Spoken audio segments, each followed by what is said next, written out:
আমি তখন খুব কাঁদছি আর বললাম যে, আমাকে আপনি মাফ করে দিন, এই ভুল আর কখনোই হবে না, আপনি আমাকে আরো একটি লবঙ্গ দিন। তখন সে বলল, মাফ করে দিও রুকাইয়া, আমার কাছে আর লবঙ্গ নেই। সেই লবঙ্গটা আমি আমার ওস্তাদের কাছ থেকে এনেছিলাম।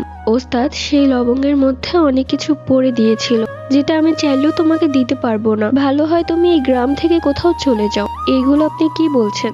আপনাকে ছাড়া আমি কোথায় যাব? দেখো রুকাইয়া, এখন এসব কথা বলার সময় নেই। যত দ্রুত সম্ভব তুমি এখান থেকে চলে যাও, এতেই হয়তো তোমার জীবনটা সুন্দর হয়ে উঠবে। আর যদি তা না করো তাহলে সেই জিনটা তোমাকে মেরে ফেলবে। আমি যেতে পারবো না, আমি আপনার বউ, আপনাকে ছেড়ে আমি একা কি করে থাকবো? দেখো রুকাইয়া, এখন একদমই এসব কথা বলার সময় না। তুমি তোমার নিজের কারণে আজকে এই সমস্যায় পড়েছো, আর আমি চাইলেও তোমাকে আর বাঁচাতে পারবো না। আপনি কেমন স্বামী হলেন যে নিজের বউকেই রক্ষা করতে পারে না? সে আবার কেমন স্বামী, তাও নাকি আপনি আবার জিন? দেখো রুকাইয়া, আমি আমার সবটা দিয়ে চেষ্টা করেছি, কিন্তু সেই জিনটা আমার থেকেও অনেক অনেক শক্তিশালী।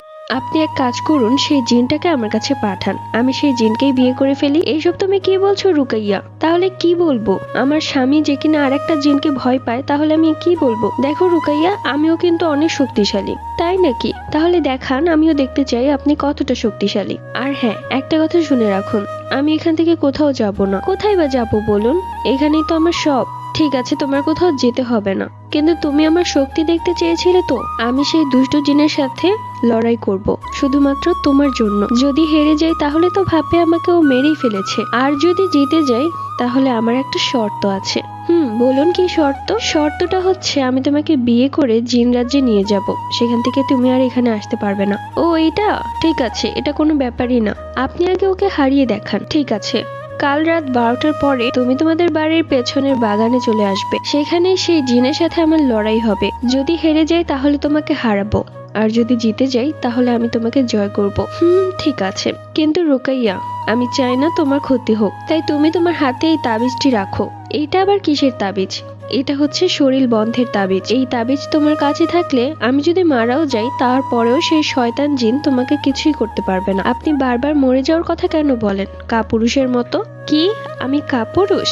ঠিক আছে, কালকেই দেখা যাবে। পরের দিন সকাল থেকে রাত 12টা অবধি আমি অনেক টেনশনে ছিলাম। কি হয়। রাত 12টায় সবাই ঘুমিয়ে পড়েছে। আমি আর সময় নষ্ট না করে চুপি চুপি সেই বাগানে চলে যাই, যেই বাগানে আজকে লড়াই হবে। অবশ্য ছোটবেলা থেকে ঝগড়া মারপিট দেখার প্রতি আমার একটা অন্যরকম ভালো লাগা কাজ করে, কিন্তু ভাবতেও পারিনি আজ জিনের মারামারি দেখার সৌভাগ্য হবে আমার। সেই বাগানে যাওয়া মাত্রই দেখলাম কোথা থেকে যেন সেই বাগানটা পুরো আলোকিত হয়ে গেছে। খুব সুন্দর একটা বসার জায়গা তৈরি হলো আমার জন্য। দেখে মনে হচ্ছে আমি একজন দর্শক,